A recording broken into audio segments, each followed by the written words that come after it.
Edible. Okay. So we've decided to run a Bhakti-sastri course for the members of the farm. So this is only farm devotees.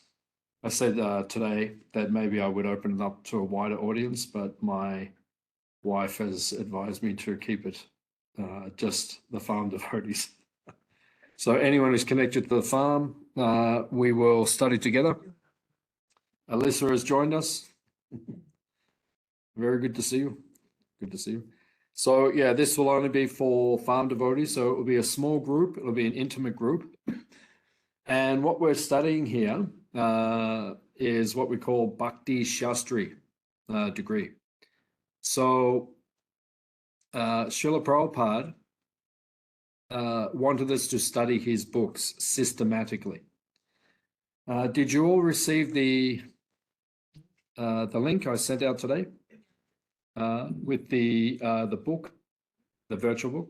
Yeah. Oh, good. Yes. Many Guru has it already. So if we go into the book, if you have it with you, we will see that Srila Prabhupada speaks about 4 shastric degrees, which is on page 14. So if you can find page 14 on your book, which you have virtual, you have that online. So on page 14, it talks about 4 shastric degrees. So this concept comes from Prabhupada himself. Prabhupada wanted us to study his books and to study them seriously, and not just to study them seriously, but to have exams. So there's going to be exams, and there's going to be study, and there's going to be homework, and there's going to be memorization. Yeah, this is all voluntary. Oh, Nat, how you doing? Adibo, good to see you. This is a nice group. Very nice group. Yeah, so we've got 5 online, we've got 3 in the room. So yeah, this is a very nice group. Andy sends his apologies, said he's got a very bad headache. So he'll come, but not today. So this concept comes from Srila Prabhupada about studying to get degrees.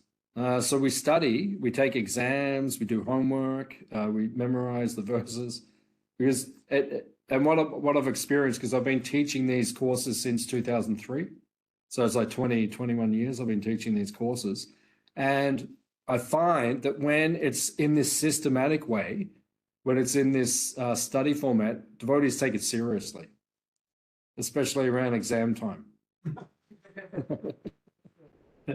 Everyone gets really serious. I've even had devotees bribe me. I've had devotees bring me gifts right before the exams. It doesn't make any difference whatsoever. You're welcome to give me any gift you want. And you're welcome to give them to me now or at exam time, whatever you want. It's going to make no difference to your final mark whatsoever. But you're more than welcome to do it. So the point is that if we do it in a formatted way, it makes everyone more serious about study. Yeah, and Prabhupada wanted us to study his books, as we all know. Yeah, it makes us regulated. So it's very powerful. So on page 14, it says the 4 shastric degrees. Srila Prabhupada himself presented an outline for the study of scripture, as demonstrated by the following excerpt from one of his letters. So this is 10th of January, 1976. When Srila Prabhupada wrote this letter, I would have been 6 years old, just to put it in context. My dear Swarup Damodar, please accept my blessings. I beg to thank you for your letter dated December 26, 1975. And I've noted the contents carefully. Your plan to have the Bhaktivedanta Summer Institute in one of our farms is a very good idea. Now, this is interesting because we're sitting here. I mean, some of you are in, suburbia, but a number of us are on the farm. One of Prabhupada's visions for the farms was to make them education centers. And my vision when I first got here with money, when we first arrived, Prabhupada, because I studied a lot of Prabhupada's instructions about farms before I got here. And one of the things he talked about was having a Rupanuga Vijapit, which means those who follow Rupa Goswami, the Rupanugas. A Vijapit means a place of learning. Vija's learning. Pit means like a meeting place, like that. So one of the first things I did when I got here, I got all of Prabhupada's books. All right, his books, his conversations, his letters. I wanted an archive because Prabhupada actually writes that if the world shuts down, which, you know, it could happen. Oh, good. No, it's going to happen, but whether it happens in our lifetime or not, I don't know, but it's going to happen. Prabhupada said, if we have the books, we can start again. So that's why I got everything here, right? So make sure this never goes anywhere because everything's there actually. That's very, very valuable. That's thousands of dollars of investment. It's a good example from like when, you know, what had happened not so long ago with the amount of time and effort it took, you know, Srila Bhakti-sastri Thakur just to find like the CC and some of our big books because they just got lost. Like, Very good.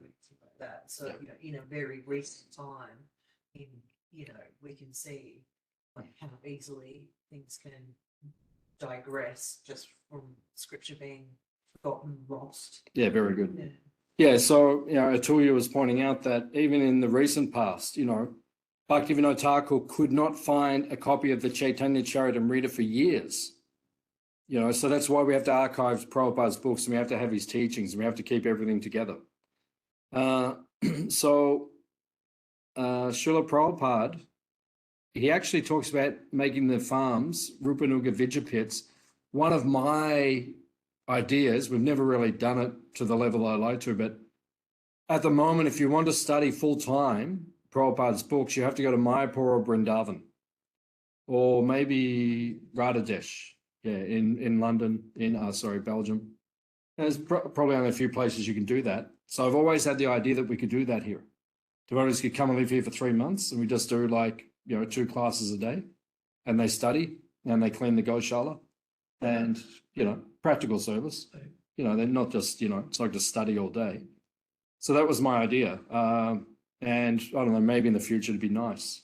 If the new devotees who come to the different temples, they get sent here for 3 months. We just train them, give them classes, you know, train them and all that, and then go back and do your thing. Feed them really well.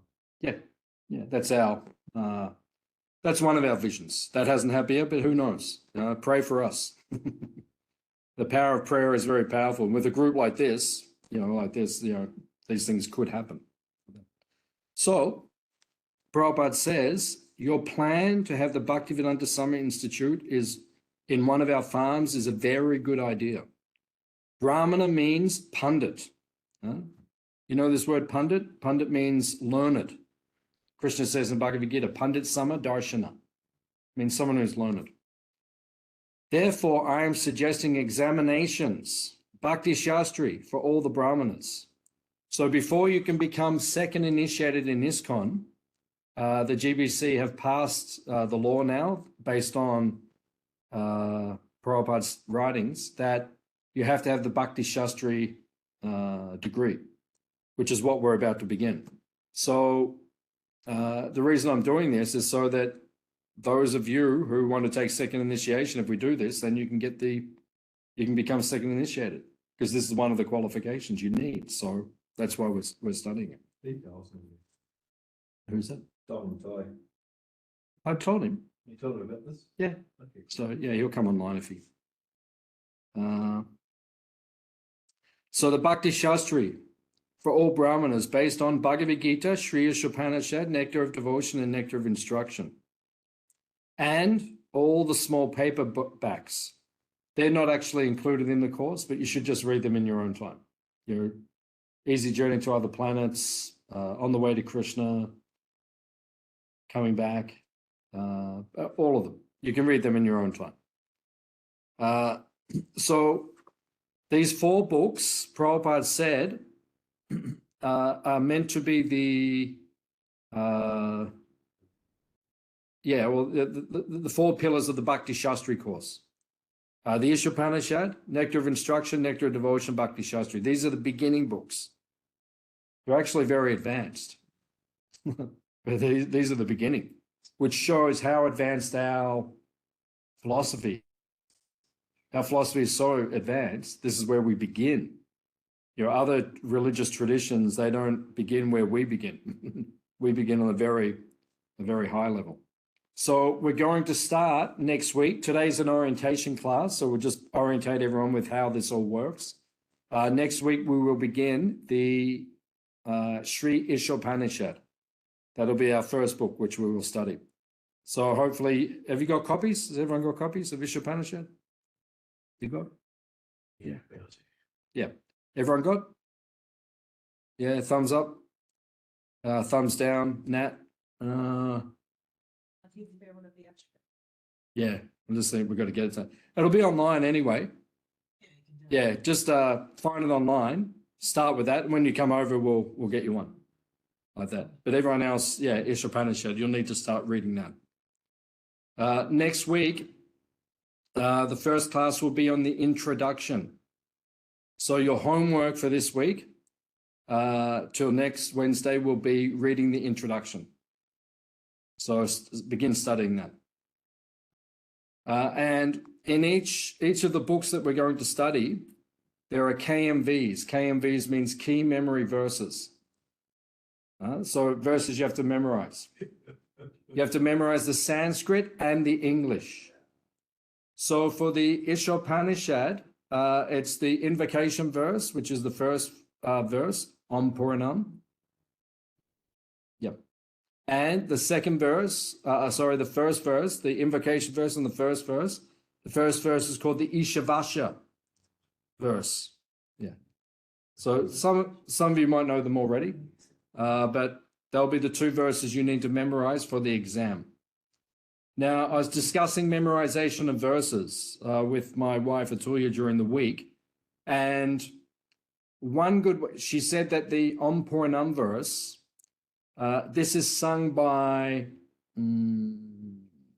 Jamuna Devi. Yes. Om Puranam dun dun dun dun dun dun dun dun dun dun dun dun dun. And yeah, Purna Shah. Yeah, so Bada Bihari Baru and Kanamrita. It's on one of the albums I listened to has a version of it. Yeah. So one tip, this is a tip for memorizing verses. Some devotees find it hard to memorize the Sanskrit, which is fair enough. It's a foreign language. So maybe if you remind me, I can put the soundbite on the group so everyone can, so everyone can hear how to do it. But one good way to learn is by singing it. Om Purnam dun dun dun dun dun. So if you learn to sing it, it goes into your mind much easier, and you can memorize it. And then you have to remember the English as well. The English is easier because I think most of us speak English. So that's easier, but the Sanskrit can be troubling. So yeah, if you learn different tunes, it can make it easier to do it. And if I'm reminded, I can chant the verse, leave it on the group, and then you can hear it, and then that can maybe also help you. Especially with pronunciation. Yeah, with correct pronunciation. So if you remind me, then I'll do that. Okay. Yeah, just remind me. I'll get that done. And then there's only 2 verses for this particular book, Isopanisad. I think the Bhagavad Gita, you have to memorize 27 verses. Hooray, Krishna. So that's over 18 chapters, and they're in 3 sections. So you'll have time. It won't be 2, but we'll give you the list so that you can. You got this name. Yeah. And then the exams will be exams that you'll need to write. There's 2 types of exams. One's called closed book and the other one is called open book. So open book means I'll give you topics and you just have to write a 500-word essay on the particular topic. 500 words sounds like a lot. It's only one page. Yeah. It's actually not, it's not a lot. You can write more if you want, but it has to be minimum 500 words. And then the other exam will be closed book, which means I'll give you a set of questions and you have to sit like in an exam without a book and just write the answers from memory. Now, the closed book exam, the way I've written the answers is that they are based on the 12 aims of Shastric study, which we'll go through in a few minutes. So they're not, it's not like memorization. It's not like, you know, you have to memorize, I don't know, like Paramatma, Brahman, Paramatma, and Bhagavad. It's not all memorization. A lot of the Western method of examination in the education system is memorization.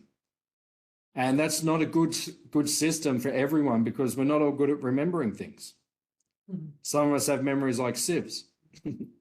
So it favors those who can memorize, which is what it does. You know, people who do well in exams, they memorize.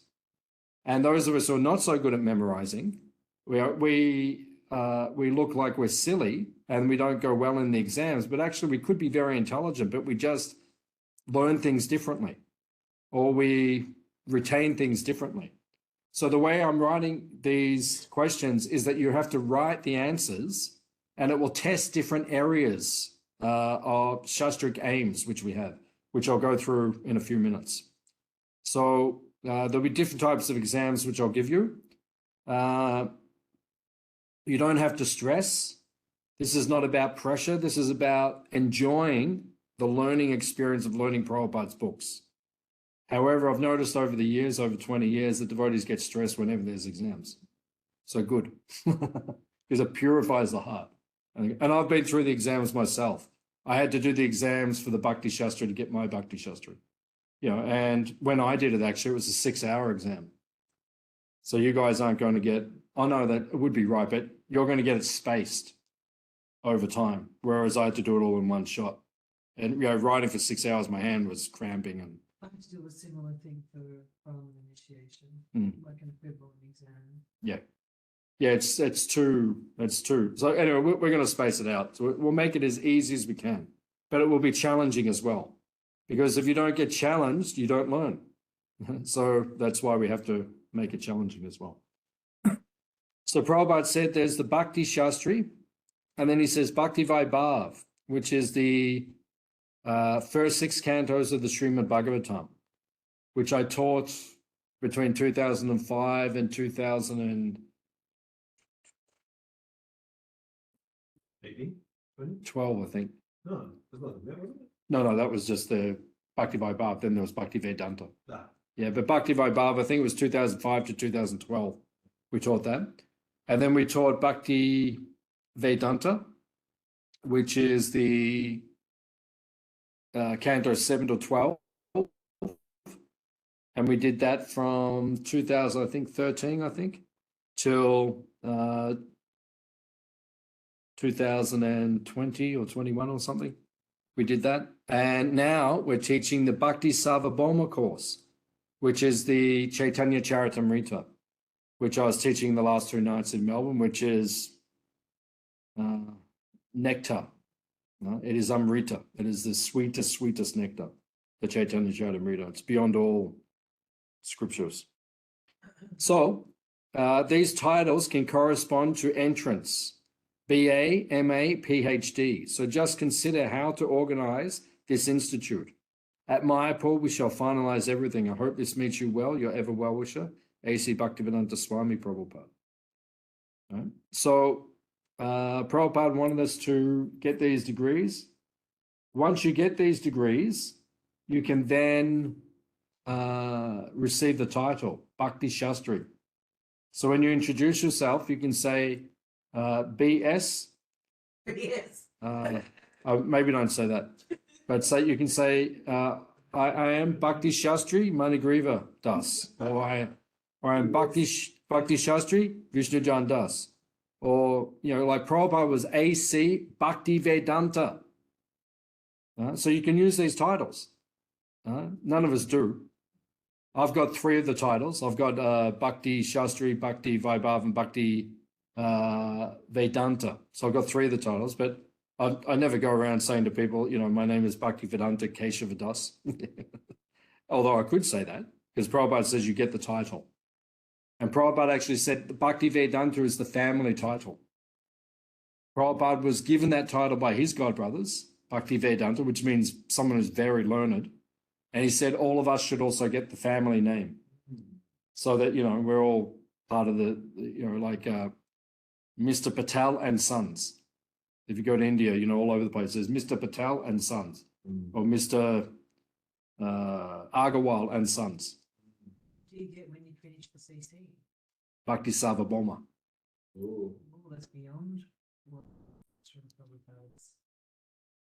No, when Prabhupada was, I know. he had all the, he was just given that title. But The No one's ever Bhattacharya. had that before, have they? Sarvabhauma, Bhattacharya. yeah, it's just coming now. Like people are just It's now coming. studying it, yeah. Okay, so what's next? Page 16. Page 16 talks about, actually, just now that we're discussing it, Melbourne Temple is instituting, or has been instituting for, 20 years, all of these different levels of degree, all the different degrees. Now we're teaching all 4 of the degrees now in Melbourne. I think Melbourne might be the only temple in ISKCON, possibly, that is doing all 4 degrees. There would only be a very few places that are doing this. Yeah, I don't think they teach the degrees. I don't think you get the certificates. You study the books, but I don't think you get the certificates. I'm not sure. So it'd be very few who are doing that. And in Melbourne, Prabhupada actually writes in one letter that there's a 5th element to the Bhakti-sastri, which is a module on deity worship. So that's just being created and implemented now in Melbourne. So what we'll do is when we get to the end, which I'm estimating this should take 2 years. So please stick around. It should take 2 years. So after 2 years, if we finish the 4 books, if the module's ready, we might do a module on deity worship as well. And then you'll know how to worship the deity, in a authorized way, which is something you'll need to know, because if you take Brahmin initiation, you'll be able to worship the deity. Would it be the same course that like Sri Kavata taught? It'll be, Got any book on that. yeah, it'll be based on that. And it will be a certain amount of that in terms of the elements. It may not be the entire course, but yeah, there'll definitely be some of it. Okay, so page 16, Srila Prabhupada talks about, Prabhupada says a quote here by Prabhupada. He says, if you have no goal, it is simply useless. There is the example, a man without any purpose is like a ship without a rudder. An airplane normally goes with an aim to land in some country. But if he flies on without any known destination, then there will be a disaster. So with an aim, without an aim, what is the use of practice? Now, this is coming from Prabhupada himself. We need to have aims, as we know. The Melbourne Temple at the moment is doing strategic planning. Why? Because we need to have aims. And we're also doing this at Hare Krishna Valley now. Strategic planning. We need aims. Shastric study is like that as well. We need to know what we're aiming for. That's why we study the Shastra. And Prabhupada wanted it done systematically. So that's why we're doing it in this way. So the overall purpose of Shastric study. So this document which I gave you, this is from what we call the VTE. The VTE is the Vaishnav Training and Education System. VTE. It's actually, I don't know if it actually exists anymore, the VTE. It may, but I don't know if it did, but it existed when I started 20 years ago. But there were devotees. There was a Prabhupada disciple called Rasamandala Prabhu who developed all of this, and with the help of others. And he taught me and others the systematic way of teaching Prabhupada's books. So it's what he called the Vaishnav training and education system. So the overall purpose of systematic Shastric study, it says here, this is like the mission statement of Shastric study in ISKCON. To nurture the evolution of a Brahminical Krishna conscious leadership, whose members are expert in the study and assimilation of Shastric knowledge, and are proficient in its application in their own lives, in helping others, and in perpetuating the mission of Srila Prabhupada. So that's our aim. That's why we're studying the Shastra, right? To nurture the evolution of Brahminical Krishna conscious leadership, to make us Brahmanas, right? Or at least Brahminical in our qualities, which means developing all spiritual qualities. When you study Prabhupada's books, you develop spiritual qualities. Just like our friend Prana Prabhu, who is a natural Brahmana. I went to see him yesterday. He just received his visa to go to India. He's leaving on Sunday. And his wife, Chandrakoti, because her parents are Chinese, there was a hold up in her getting her visa. So it looked like she had to wait 2 months. And I was sitting in the room with them, and she got the text from the visa place saying, your visa is ready. So she's leaving with him on Sunday to go to Mayapur. So he's a natural Brahmana. This is what we should become. It doesn't mean we'll all do deity worship like it's our full-time service, but it means we have to have the qualities of a Brahmana. How do you get the qualities? By studying Prabhupada's books. It's the most effective way. You look at someone like Prana Prabhu, he has these Brahminical qualities. Why? He's known for his study of Prabhupada's book. He's very learned in studying Prabhupada's books. So Prabhupada wanted us to become Brahmanas, and expert in the study and assimilation of Shastric knowledge. Prabhupada said we should know his books like the lawyer knows the law book or the Christian knows the Bible. When you meet Christians and they say John 8:16, and then they go, so we should be like that. We should say Bhagavad Gita 2:41 or Bhagavad Gita 10:8 or Bhagavad Gita 18:65, and then we can bring it out. So we should become learned. If we're learned, then we can help others become Krishna conscious, and it's the best way to become Krishna conscious yourself. There's no better way to become Krishna conscious than to study Prabhupada's books. And one thing I've noticed over the years, I was talking to Atuya today, we're discussing, when you become a devotee, you become a counselor, and to some degree a therapist. People come to you, they want advice, they want counseling, they want therapy. We didn't sign up for this. When I joined, they didn't say, one day you're going to be a counselor and a therapist. It just happens. People come to you and they want that. So one thing I've noticed over the years, when devotees come for advice and counseling and therapy and support, one thing I noticed that devotees who struggle a lot don't read Prabhupada's books. Devotees who don't struggle a lot read Prabhupada's books. So there's basically two camps in ISKCON. Those who read Prabhupada's books a lot, those who don't, and those who do, they don't struggle so much. Everyone struggles, but not so much. And those who don't read Prabhupada's books, they struggle. Because quite often devotees come and they start saying, I've got this problem, I've got that problem. I say, do you read Prabhupada's books? I haven't been reading.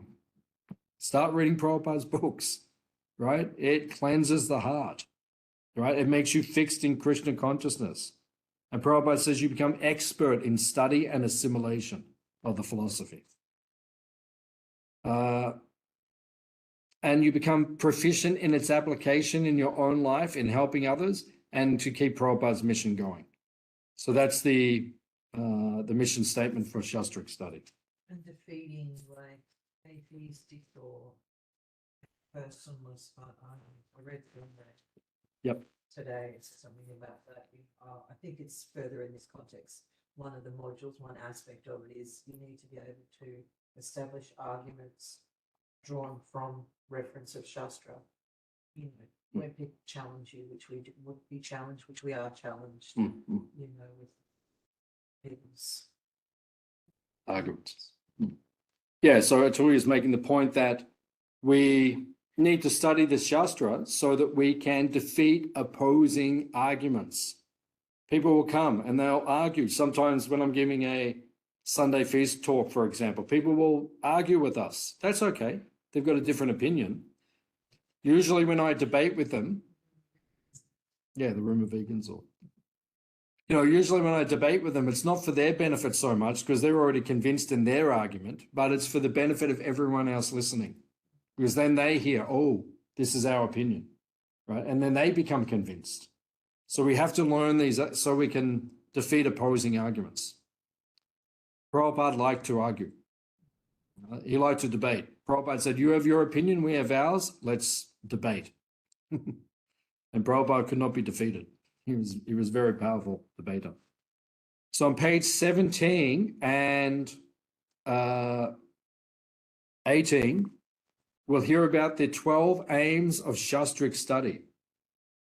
These are very important because, as we said, a lot of study in different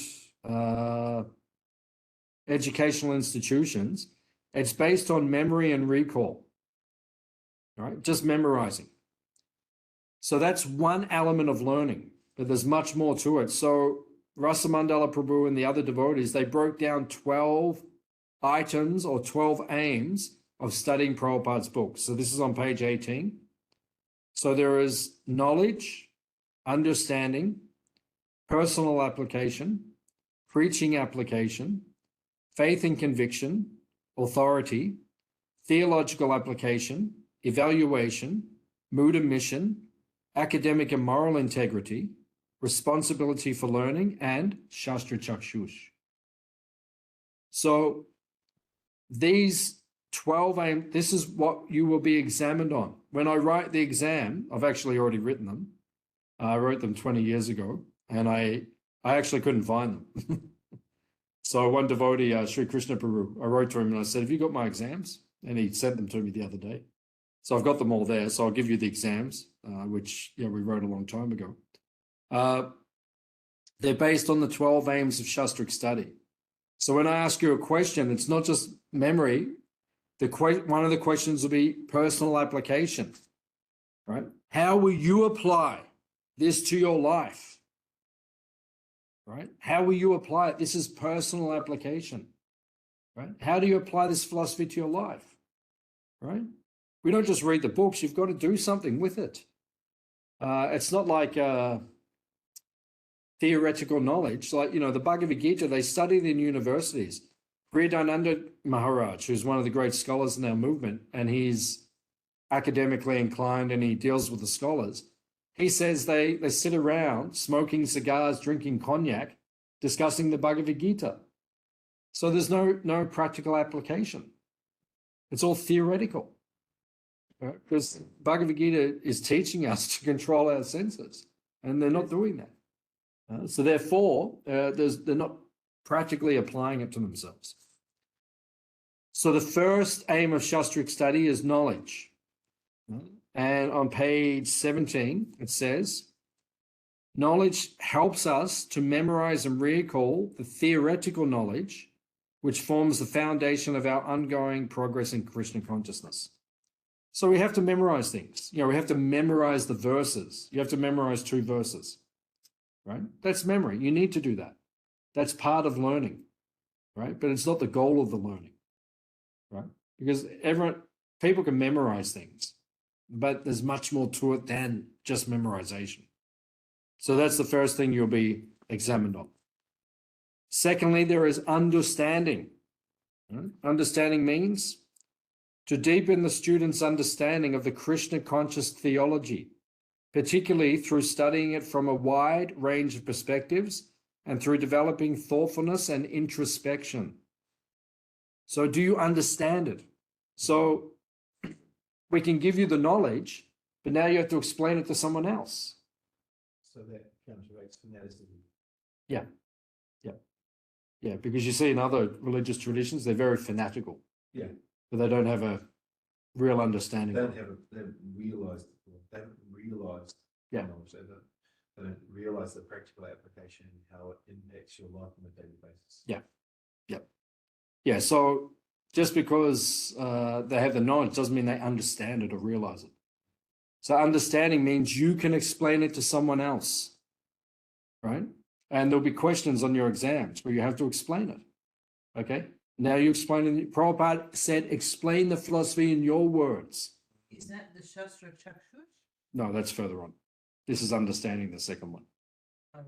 Yeah. Oh, I thought it was realization you're talking. Realization is one at the end. Yeah, but understand. Okay, so we're saying understanding on a beginning level, but yeah, it goes to realization. That's much higher. That means actually realizing, like realizing your relationship with Krishna. You know, we're talking about being able to explain the knowledge to someone else in your words. What makes a good class? When someone gives it, you know, we hear classes all the time. What makes a good class? Personal realization. Yeah, when someone explains it in their words. Yeah, otherwise you can just read, like someone just, you know, reading virtually. That's not a good class. I don't find them stimulating at all. Just like a couple of weeks ago, I was in Melbourne, and then Prabhu was supposed to give class on Tuesday morning. I give class usually every second Tuesday at the temple. And then he was giving on the other Tuesday. He couldn't give. So one of the devotees said to me, can you give tomorrow? I said, yeah, sure. I'll give class. He said, oh, it's such and such verse. I said, you don't have to tell me the verse. Right? I don't prepare for the morning classes. I just turn up and I just speak. Right? And the advantage of that is that then I speak my own words. And that's what makes the class interesting. You know, because I could just do a ton of preparation. I'm not saying don't prepare for classes. I'm not saying that. Like, you know, when I give the class in the evening at the temple, I do, you know, 1 or 2 or 3 hours preparation because there's a lot there to discuss. So I have to be prepared. But, you know, Prabhupada says we should know the philosophy so well, we can sit down at a minute's notice and give a class. You know, that's how much we know. You know, and that's, you know, I can do that now because I've been studying now for over 30 years. I can do that now. Devotees say, can you give class? I say, yeah, no problem. I'll sit down. You know, it happened to me in Mayapur a few years ago. You know, I was actually in bed. I went to bed at 8:30, 8:45, someone rang on the phone, my friend, Atul Krishna Prabhu. And he said, can you give class tomorrow? And I said, yeah, sure, no problem. I just hung up the phone and went back to sleep. Because it was, you know, 8:45, I was already half asleep. I woke up in the morning and I thought, oh my God, I have to give class in Mayapur. Yeah, it's not like in Melbourne. You know? So, you know, I came in and I actually found out what the verse was, you know, and I did a little bit of preparation during my japa time. And then I turned up to give class, you know, and I chanted Jai Radha Madhavan, and the whole time I was a little bit nervous because, you know, in Mayapur, the world headquarters. So, you know, I was chanting Jai Radha Madhava with my eyes closed for 2 or 3 minutes, open my eyes after chanting Jai, and then there's a sannyasi sitting like 6 feet in front of me, you know, with his danda, like sitting right there. Hanumat Prashek Swami. And Jananivas Prabhu and Pankajangri Prabhu, my Shiksha gurus. You know, so it was quite daunting actually. You know, and then I really prayed to Krishna. I said, please help me because I have to speak now, you know, to these devotees, you know. So we should be ready to sit down in a minute's notice and give a class. But of course we should prepare, but sometimes, you know, we may not have time to prepare or something like that. So we need to have a deep understanding of our philosophy. The third aim of our study is personal application. To help students apply the Krishna conscious theology with reference to their external practices, their inner development, and to help them develop appropriate Vaishnava qualities and behavior. So some of the questions you'll be asked will be, how would you apply this in your life? Practically tell us. What will you do from now on? You know, how will you modify or improve your practices of Krishna consciousness? Personal application, right? We want you to be able to personally apply what we study in your day-to-day life to make you a better devotee. That's why we study. So you can personally apply all these things. Next is preaching application. To enhance devotees' desire and ability to preach effectively. So some of the questions you'll get will be, a guest challenges you. A guest says such and such. How do you respond? And then you have to preach to the guest to convince him about Krishna based on what you've been studying in the Isopanisad. So this will be part of your, we want to see, how do you preach? Number 5, faith and conviction. To help build and maintain a student's faith and conviction in the process of Krishna consciousness and Shastra as its foundation. So the process of Krishna consciousness, right? We study to develop our faith. You know, the more we study Prabhupada's books, the more faith we'll have, the more convinced we'll become. You know, that's why we have to study Prabhupada's books. What's the difference between a Majjhima Adhikari and an Uttama Adhikari? A Majjhima Adhikari has deep faith, but he may not be able to reference certain points. An Uttama Adhikari, he has deep faith, but he can tell you where it says this, where it says that in the Shastra. Right? So we have to become learned. So we can say to people, oh, it says there in the Bhagavad Gita, it says this. Sometimes you hear devotees say, oh, Prabhupada said. And then you say, where did Prabhupada say that? I was up at New Govardhan a couple of years ago, and one devotee's telling me, Prabhupada said. I said, where did Prabhupada say that? Show me. Where did Prabhupada say that? You know, so we have to learn these things so that we can be authoritative when we speak. Number 6, authority. To simultaneously cultivate within devotees wholehearted acceptance of the spiritual authority of Shastra, a mood of open and honest inquiry, and a desire to factually understand and realize the import of Vedic knowledge. So to develop faith in authority. What's one of the biggest problems we have now in the modern world? People have lost faith in authority. You know, we're discussing, Tori was shared a article with me the other day. People are going away from Christianity or churchianity at this point in time. One of the reasons they're doing that is because they've lost faith in their authorities. So, you know, we want to have faith in our authorities. So we have to cultivate Krishna consciousness so we have faith in our authority. And we have to become good authorities so people have faith in us. So people will listen to us. Because when someone's faith is broken, it's so hard to get it back, to mend their faith. So we have to develop good faith in our authority and become a good authority also. Number 7 is theological application. To help create learned Vaishnavas, theologians who are expert in assisting the society through application of Shastric knowledge to a wide range of personal, social, moral, topical, and theological issues. You'll be asking your exam to write on theological application, which means how would you present it to the outside world? Not to the devotees, but what about all the people outside? Right? Because you will have to do this sometimes. You might, someone might ring you and say, can you write an article for the Age newspaper? So how are you going to answer the questions? You have to know how to deal it. Yeah, our theology is very deep, but how do we apply it to the outside world? And relatable language. And relatable language. Yeah, you can't say, oh, you know, we're not Mayavadis. That doesn't mean anything to anyone. You know, what was the first thing we did when we got here? I changed the front sign. It used to say New Nandagram, right? That's a nice name, but most of the world has no idea what New Nandagram is. So the first thing we did when we got here, we called it Hare Krishna Valley, because at least people got some idea. Oh, that must be where the Hare Krishnas are. And it's a valley. Oh, yeah, it is. It actually is a valley. Yeah. So, yeah, it makes more sense to people. So we need to learn how to give it to the rest of the world. So you'll be examined on that also. Then there is, number 8 is evaluation.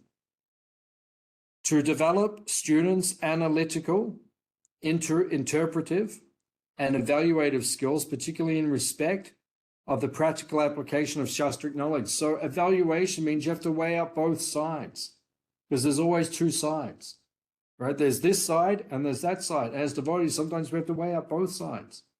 Someone will see it like this, someone will see it like that. So now we have to evaluate how to bring it together. So we need to have that skill of evaluation, because some devotees. I remember Braj Bihari Prabhu, he wrote an article a number of years ago. He called it Pizza and Bakoras. Because a lot of devotees in our movement want to modernize our movement, right? And bring it into the modern world, right? That's pizza, right? It's a modern thing. It's not there in the Vedas. You never hear of pizza, right? But then there's the devotees who are Bakora. Keep everything as it has been. Don't change anything. So we have to learn to evaluate both sides.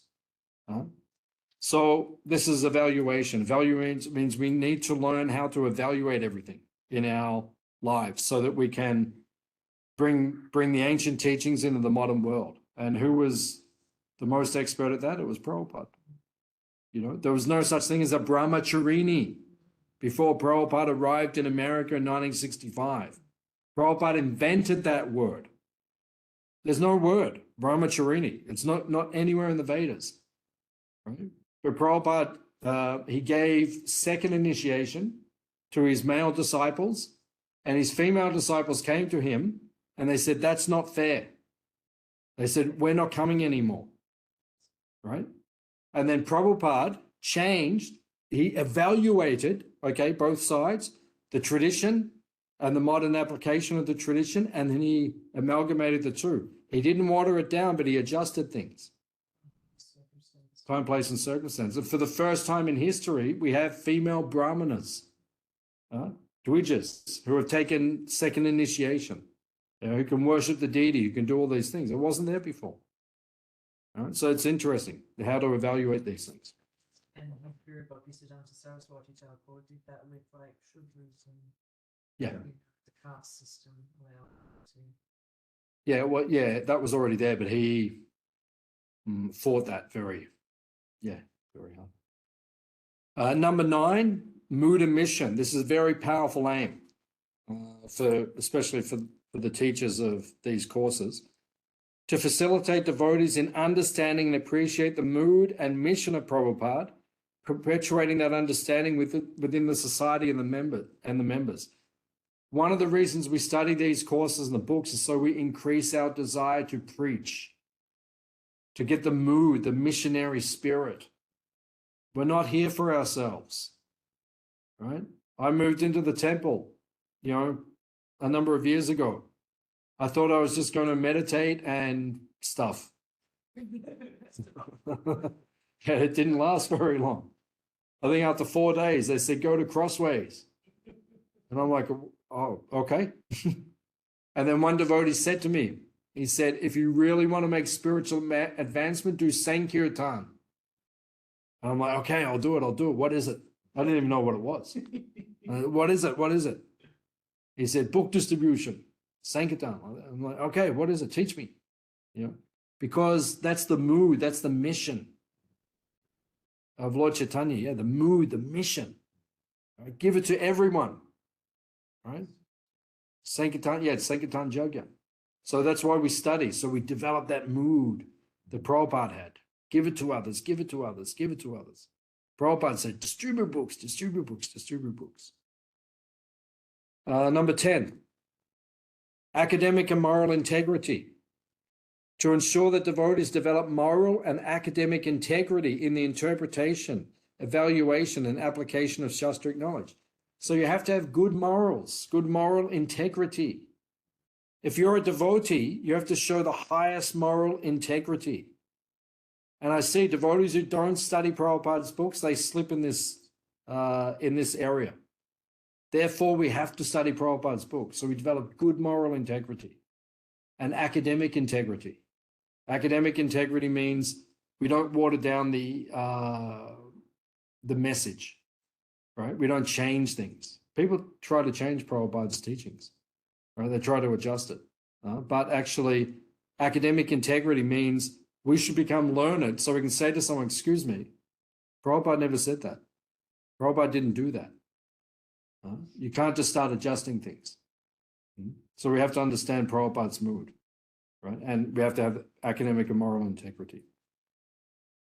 Number 11, responsibility for learning. Actually, in some places, it's realization is that one. So I'm not sure. Anyway, it'll be realizational responsibility for learning. To encourage students to take responsibility for their learning and develop healthy study habits by enhancing their desire to read Prabhupada's books and equipping them with the appropriate learning skills.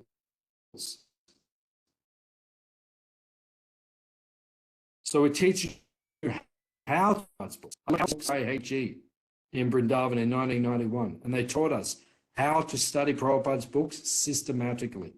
Yes, so it's further down on page 24, but also to help promote sort of self-reliance.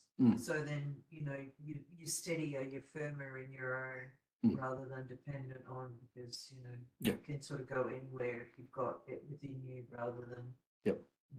Yeah, so by studying together, that's why we're studying together like this, because that will enthuse us to study when we're not together. All right, so it teaches us the good habits so that we'll read. And number 12 is Shastra Chakshush, which sometimes is also called realization, to equip students with the ability to see through the eyes of Shastra and with a Krishna conscious worldview, ultimately to assist the students in realizing scripture and in seeing Krishna at all times and all places. So that's the goal. Our goal is to see Krishna face to face. That's the goal. Always. Yeah, and actually to see him, just like we're seeing each other, right? To see Krishna. I was actually thinking that today. I was in Warren Ponds, but just at one moment, I just thought, I started meditating on Krishna, and then I thought, imagine if I saw him now walking like this through the shopping center. And I just thought, imagine, like that. It only came temporarily in my consciousness, but that's how we should become, to the point where we just want to see him all the time, right? And then we get to the point where suddenly one day he goes, he's there. Yeah, maybe. Yeah, imagine if he came. It says when you do see him, you faint. So, Warren Ponds may be the best place or not the best place to pass out. But the point is, that's the goal. And the goal is to see Krishna. So the rest of the study guide, it's about a 90-page study guide, I think. There's some good information in there regarding the various books which we'll be studying. So you can go through it during this week, familiarize yourself with it. And next Wednesday at this time, 7:30, then we will begin studying the Isopanisad. So your homework is to read the introduction this week. If you want to take notes, read the introduction, become familiar with it, and then we'll discuss it next week. And start learning your 2 verses which you need to learn, which is the invocation and verse 1. So you'll have a number of weeks to do it, but start learning it now. One tip I can give you with my study is that in the modern educational system, a lot of people cram, which is just what everyone does. Last 3 days, the exam's coming, you go crazy. It's better, and I know we've all done it, and we all probably still do it, but it's better to start now. Learn the verses now, start studying now, start going through it all now, right? And then you'll be so well equipped when you get to the exam, it won't be so difficult. So that's up to you how you want to do it, or wait for the last 3 days and then stay up all night reading the Isopanisad. That's your choice. So if you go through the back, there's some nice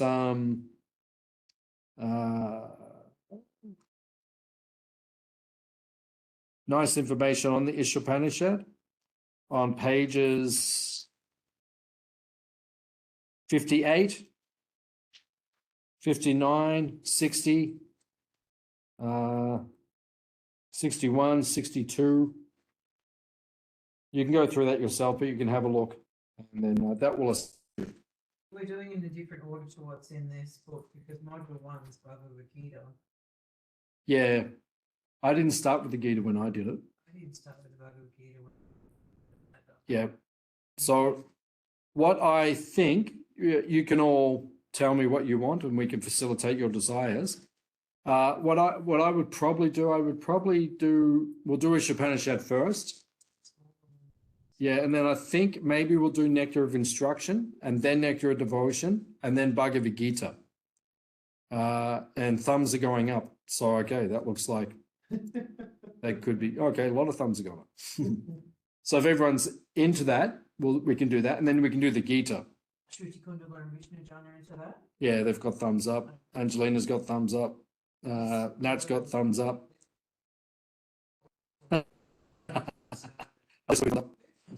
Okay, so we'll do that. Yeah, so we'll do money. Kartik? Yeah, Kartik. I'll be away in November. So we'll have to have a break. So we'll work it out, but we'll get, what is it now? August, September, October. We've got 3 months. So we'll definitely get Isopanisad done and we'll see. Maybe we'll get Nectar of Instruction started or done. We'll just have to see. It'd be nice to be a Nectar of Devotion. Yeah, okay. Okay. We'll work it out. We'll work it out as a group. We'll do it. Well, it should take 2 years to finish the 4 books. So, we'll start now and then it should take that time. Nectar, when I taught it last time, which was a long time ago, Nectar of Instruction was actually my favorite book to study, and Nectar of Devotion. They're very blissful, very ecstatic. So I think we'll do them next. So. Just with the 12th aim, what does that actually mean, Shastra? Yeah, Chakshush means vision. Yeah. So literally, Shastra Chakshush, which is the 12th aim of Shastric study, means to literally see with the eyes of Shastra. So it's not theoretical anymore. Like you're actually doing it. Like when it says you're not your body, you actually see. People as spirit soul. So that's the highest level of realization. And when you eventually see Krishna himself. So that's actually. So you see the eyes, what? Chakshush means vision, and Shastra means Shastra. So it means seeing through Shastra. So it's not theoretical anymore. It's actually real. Do any of our online devotees, do any of you have any questions or any comments? Nope. I do. Yep, Alyssa, yep. Thank you so much for tonight. Yep. I wanted to ask you every Wednesday, how long will our session will take? Is it about an hour or more? 1 hour. Okay. Thank you Yeah. so much. I just need to Yeah, reorganize myself. That's all. Thank you. Yeah. 7:30 to 8:30. Short and sweet. Thank you so much. Yeah, because in Melbourne I teach, well actually now it's an hour. In the past it was an hour and a half. But we're all busy. All you guys are working and even to get devotees to study the scriptures in Kali Yuga is hard. What to speak of classes go on and on and on, so like that. So yeah, we'll be short and sweet. Like that. Any other questions? Okay. Thank you so much for coming. Such a nice group. I'm very enthused about this. My nature is to invite the whole world, but I think we'll keep this to a very small, intimate group like that. So it'll be nice like that. And if any of you are at the farm on a Wednesday, you can join us live. And maybe we'll see, maybe the farm devotees can come to your houses on a Wednesday night and we'll do it there. Or maybe not. We'll see. Vishnu Jana will take you up on that. Yeah, we've got 2 thumbs up from them. Yeah. They're all putting thumbs up. Okay. Okay, good to see you. We'll see you again. Hare Krishna. Haribo. Haribo, thank Thank you. you. Hare Krishna. Haribo. So enthusing. Haribo. Haribo. See you soon. Should be the last one. See you on Saturday morning. Haribo. See you soon. See you Saturday morning. Yeah, see you Saturday morning. Yeah. There's 15 people in the retreat, Okay. us, all of us. So cook for about 20, 23, something like that. All gluten free, vegan. Yeah, there's a couple of gluten-free and a couple of vegan. Okay. Yeah, a few of each. Yeah, for sure. Okay. Okay. Okay, Haribo. Haribo, haribo. Thank you. See you soon. See you. I forgot what